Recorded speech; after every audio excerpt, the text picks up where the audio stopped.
Ladies and gents, we are back with another Nottingham Forest Scout Report, and let me talk to you about OLA AINA. The 26-year-old Nigerian fullback has officially joined Nottingham Forest as our second signing of the summer window on a one-year deal. And I want to spend some time in this video discussing his career up to date and how he's going to fit into this Nottingham Forest side. Of course, if you're new around here, in these Scout Reports, we spend some time providing some context on the career of the target player, spending some time talking about the stats behind them, as well as how they're potentially going to fit into this Nottingham Forest side. So if you do enjoy this kind of stuff, don't forget to drop a like on this video, and whilst you're down there, subscribe to the channel as well so you don't miss any future Scout Reports. So with that being said, let's start talking about OLA AINA. OLA AINA was born in October of 1996 in Southwark in South London, and at the age of 11 he would join the famed Chelsea Youth Academy at Cobham, and he would spend the entirety of his youth career with the Blues in West London, being part of a famed youth side that contained the likes of Fikayo Tomori, Andreas Christensen and Tammy Abraham, picking up 2 UEFA Youth League titles and 2 FA Youth Cups. And by 2014 he was making appearances for the first team in pre-season matches and in cup competitions, but it would take another couple of seasons during the 2016-17 season, the title-winning season for Chelsea, for him to make his Premier League debut, coming on as a substitute late in a game against Leicester City for Victor Moses. However, AINA would only ever make 3 Premier League appearances for the Blues, and following a brief loan stint in the Championship with Hull City, he would eventually make the move over to Italy to join Italian side Torino on loan, and during that loan season he would help Il Toro reach the Europa League places,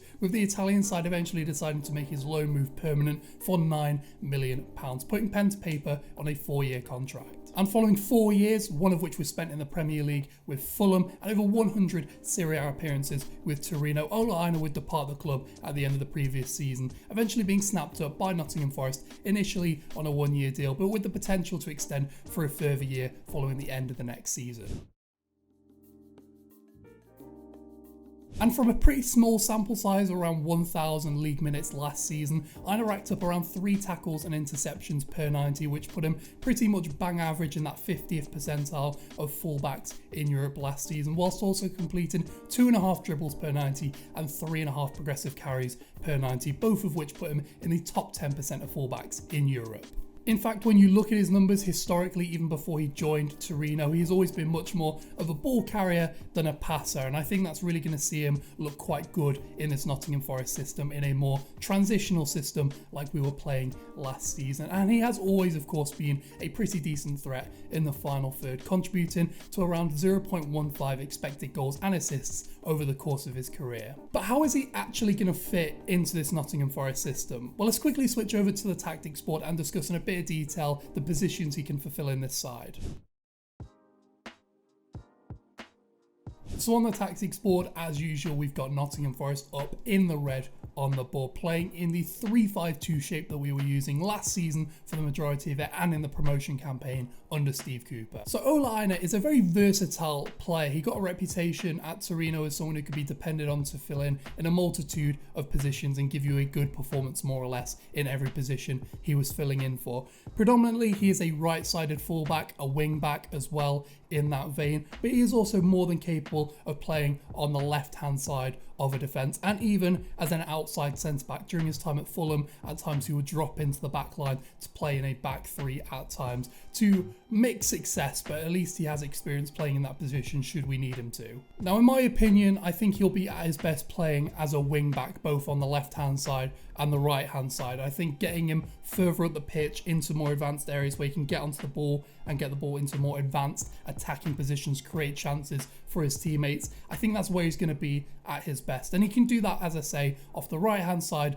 and off the left-hand side, and that poses a few solutions to problems we may have. Of course, when you're building a Premier League squad, you need a couple of different things. You need both quality and you need depth. And I think what OLA AINA gives to this side is both quality and depth in a multitude of positions. We've discussed his versatility throughout this video, and I think having someone with good quality experience in the Europa League with Torino, a player who's got over 100 Serie A appearances with the club, someone who can fill in both on the right hand side, the left hand side, and in more advanced positions, is obviously quality in depth. And whilst I think the right hand side of the pitch is a 1-2 between Serge Aurier and Nico Williams, depending on the situation, the game, the opposition, all that kind of stuff, the left hand side is very much an open book. It could be filled by a multitude of different players. Of course, you've got Harry Toffolo, who could be facing a lengthy ban due to off-field incidents, and you've got Omar Richards in that position as the backup, someone who is yet to kick a ball professionally for Nottingham Forest. We really lack quality and depth in that position, and someone like Ola Aina could easily start the majority of our Premier League matches from that left wing back position, and judging by his experience and qualities, could do a job for us there. I still personally think that we should be looking at a more permanent solution to the left wing back slot rather than someone who can play in a couple of different positions, but I do think what Ola Aina possesses is someone who can play across that back line and offers quality and depth in those positions. So overall, a deal for Ola Aina feels like a bit of a no-brainer for me. He's still fairly young at 26 years old. He's arriving with decent experience in 2 top European leagues. We've mentioned throughout this video that Ola Aina is an extremely versatile player, and he's someone who is coming in on a free transfer. In my opinion, this is a really shrewd piece of business, and I think it's been structured very smartly by Forest, initially giving him 1 year to prove himself, a bit like Serge Aurier last season, to earn a second year potentially with the contract. If it doesn't go well as well, there's no commitment beyond this season. If, for example, the worst happened, we were relegated this season, there's no commitment to pay his wages beyond whilst we're in the Championship, because of course he's only signed initially a 1 year deal. But if it goes well, potentially there could be a future with Ola Aina. I'm going to give the grade for the Ola Aina transfer an A. In my opinion, I think it's one of the smartest pieces of business we're going to do this summer in terms of what he offers us, and of course the fee, which is a grand total of £0. It's a great deal from Forest and a very smart transfer. Of course though, let me know your thoughts on Ola Aina in that comment section down below. I'd love to know your thoughts on the Nigerian fullback and whether you think this is a good bit of business or maybe one we should have avoided. Answers as always in the comment section down below. And whilst you're down there, don't forget to drop a like on this video, subscribe to the channel, and ring that notification bell so you don't miss a single Nottingham Forest Scout Report. With that being said, thank you so much for watching. Enjoy